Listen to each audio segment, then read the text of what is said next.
మనిషి ఒక మాయలో ఉన్నాడు. ఒక రకమైనటువంటి ఆహ్, స్థితిలో ఉంటున్నాడు. ఏం జరుగుతుందో ఏంటో తెలియని ఒక భయాందోళన స్థితిలో ఉంటున్నాడంటే దానికి అర్థం ఏమిటంటే, మీ యొక్క జన్మరాశిలో రాహు ఎక్కడో స్పాయిల్ అయ్యాడని అర్థం. రాహు మాయాకారకుడు, ఛాయాకారకుడుగా చెప్తూ ఉంటారు. ఈ ఛాయకి, మాయకి కారకుడైన రాహు యొక్క స్థితి గనక పాడైతే ఇటువంటి ప్రభావం అనేటువంటిది ఎక్కువగా అవుతూ ఉంటుంది. మరి ఈ యొక్క రాహు యొక్క ప్రభావం మీ మీద పాజిటివ్గా జరిగితే ఎటువంటి మంచి ఫలితాలు చూస్తారు, ఎటువంటి పరిహార మార్గం చేసుకోవాలి, ఈ ఫిబ్రవరి 17వ తేదీ నుంచి 40 రోజుల పాటు చేసుకునేటువంటి ఈ యొక్క రెమెడీ ఏదైతే ఉందో, ఈ రెమెడియల్ పార్ట్ ఏదైతే ఉందో, మీరు దీన్ని ఏం చేసుకుంటే మీకు బాగుంటుంది అనేటువంటి అంశాలు చెప్తుంది నేనైనప్పటికీ, చెప్పిస్తుంది సాక్షాత్ లలిత అమ్మవారిగా భావిస్తూ, ప్రధానంగా రాహుకి ఫారిన్ కంట్రీ యోగం కూడా ఇస్తాడు రాహు. అంటే విదేశాలకు వెళ్ళి మీరు అక్కడ నివసిస్తూ అక్కడే కంప్లీట్గా సెటిల్ అయ్యేటువంటి యోగాన్ని, లేదా విదేశీ సంబంధించిన వాటి మూలంగా ధనప్రాప్తి అనుకోండి, సుఖం అనుకోండి, అక్కడే ఏదైనా సెటిల్మెంట్ అవ్వడం అనుకోండి, ఇటువంటివి మీకు కలగాలి అంటే రాహుగ్రహం బాగుండాలి, గుర్తుపెట్టుకోండి. మరి రాహుగ్రహం బాగోకపోతే ఇప్పుడు ఈ మధ్య చూస్తూ ఉంటాంగా, విదేశాలకు వెళ్ళారండి, కాకపోతే అక్కడ మనకి పెద్దగా ఏమీ కలిసి రాలేదు, వెళ్ళినంత బోర్డంత డబ్బులు ఖర్చు అయిపోయి మళ్ళీ రిటర్న్ వచ్చేసాము, అక్కడ అనవసరంగా చాలా ఖర్చు అయిపోయింది, చాలా లాస్ అయిపోయాం అంటూ ఉంటారు. దీనికి కారణం ఇది. అదే రాహు బాగున్నాడు అనుకోండి, మాయను కూడా ఛేదించగలుగుతాడు. అంటే అతన్ని ఎవరైనా మోసం చేద్దామని చూస్తే కూడా ఆయన మోసపోడు, రాహు బాగుంటే. రాహు పాడైపోతే తొందరగా మోసపోతాడు మనిషి. ప్రతిదీ ఆశపడ్డం, ఏదో వస్తుందేమో అని ఒక ప్రయత్నం చేయడం, అవతల వాడు ఎవడో మనల్ని ఆశ పుట్టించడం, దానికోసం మనం అవతల వాళ్ళకి డబ్బులు కట్టడం, తద్వారా మోసపోవడం అనేటువంటి జరుగుతుంటుంది. కాబట్టి రాహుగ్రహ సంబంధించినటువంటి విషయంలో ఈ జాగ్రత్త ఖచ్చితంగా తీసుకోండి.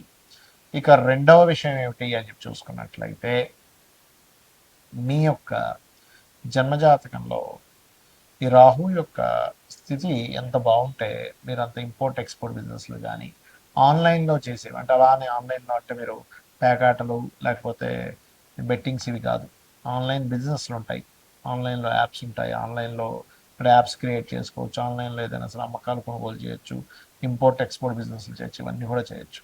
కాబట్టి దుర్గా అష్టోత్తరాన్ని 40 రోజుల పాటు మీరు ఏం చేయాలంటే రెగ్యులర్గా రోజు దుర్గా అష్టోత్తరం చదువుకోవడం చేయండి. గోవులకి 4 ఉండలు బెల్లం తయారు చేసి గోవులకు తినిపిస్తూ ఉండండి.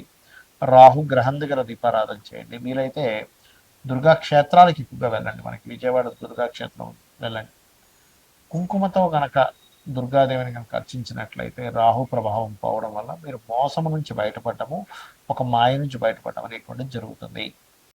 అయితే ఇందులో ఏదైనా మనం పాటించవలసినవి ఉంటాయి. 40 రోజులు దీక్షలాగా నేను తీసుకొని ఫలానా ఒక డ్రెస్ కోడ్ పెట్టుకొని ఒక చక్కగా ఒక మాలలాగా వేసుకొని నేను చేస్తాను అంటే మాత్రం ఖచ్చితంగా ఇంక ఈ 40 రోజులు కూడా ఇటువంటి మాంసము అనేటువంటిది ముట్టుకోకూడదు, గుర్తుపెట్టుకోండి. 40 రోజులు దీక్షలా తీసుకుంటా అనుకుంటే కనుక. అలాగే నేల మీద నిద్రపోవడం అనేటువంటిది చేయాలి. జీవిత భాగస్వామితో కాస్త దూరంగా ఉంటూ బ్రహ్మచర్యాన్ని పాటించాలి, గుర్తుపెట్టుకోండి. లేదంటే నేను జనరల్గా చేసుకుంటాను, అలాగే ఎటువంటి డ్రెస్సు అంటే దీక్ష తీసుకున్నప్పుడు మా అయ్యప్ప స్వామి దీక్ష తీసుకున్నప్పుడు ఏదైతే పాటిస్తామో అటువంటివి ఏమీ నేను తీసుకోదలుచుకోలేదు, నాకు చాలా ప్రాబ్లమ్స్ ఉంటాయి అని అనుకునేటువంటి వారు జనరల్గా ఇది పాటించవచ్చు. అయితే ఇందులో ఉదయము సాయంత్రం కనుక చేసినట్లయితే మరింత మంచి ఫలితాలు ఉంటాయి, గుర్తుపెట్టుకోండి ఈ యొక్క ప్రక్రియ విషయంలో. అలాగే మనకి ఈ గ్రహణ సమయము ప్లస్ ఎందుకు చెప్తున్నానంటే, గ్రహణంతో పాటు 17వ తేదీ నుంచి పంచగ్రహ కూటమి కూడా ఏర్పడుతుంది. మనకు ఆల్రెడీ జనవరి మాసంలో ఒకసారి ఏర్పడింది. ఆ రోజు అమావాస్య నాడు మనం హోమం కూడా అందరికీ ఫ్రీగా చేయించాం, ఆ రోజు ప్రకటించాం.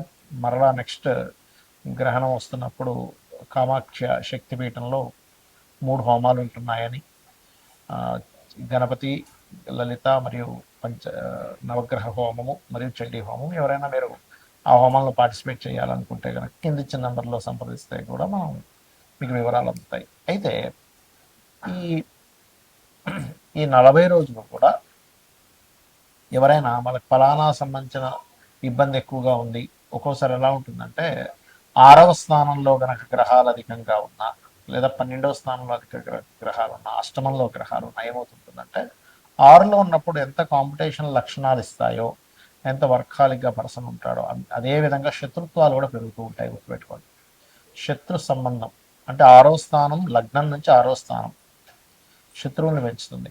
అది గనక ఆ 6వ స్థానము మీరు ఉదాహరణకి వృశ్చికము, కుంభము అయిందనుకోండి, నిగూఢమైనటువంటి శత్రువులు మరింత ఎక్కువగా పెరుగుతూ ఉంటారు.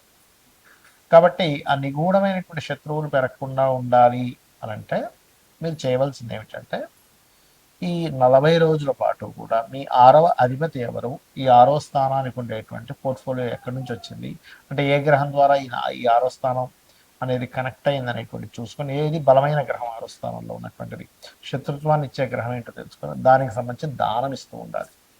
ఈ 40 రోజుల పాటు వీలున్నప్పుడల్లా వారానికి ఒకసారైనా దానం కనుక ఇచ్చినట్లయితే కూడా 6 సార్లు అవుతుంది మనకి 40 రోజుల్లో తీసుకుంటే. ఒక 6 టైమ్స్ కనుక మీరు ఇస్తే కనుక 6 వారాలు లేదా 7 వారాలు ఇచ్చినా పర్లేదు. అప్పుడు మీకు శత్రువులు తగ్గుతారు, రుణాలు తగ్గుతాయి, రోగాలు కూడా తగ్గుతాయి, గుర్తుపెట్టుకోండి. రుణ రోగ శత్రుస్థానం అందులో పర్టికులర్గా శనికి సంబంధించిన కనుక 6వ భావ సంబంధం వచ్చి 6లో కనుకుంటే ఆయన కొంచెం రోగకారకుడు, అంటే 6వ భావాధిపతితో ఉన్న 6వ స్థానం. ఇప్పుడు ఒక్కోసారి ఏమవుతుందంటే రాహుతో ఉన్నప్పుడు డయాగ్నోస్ కూడా అవ్వదు రోగం.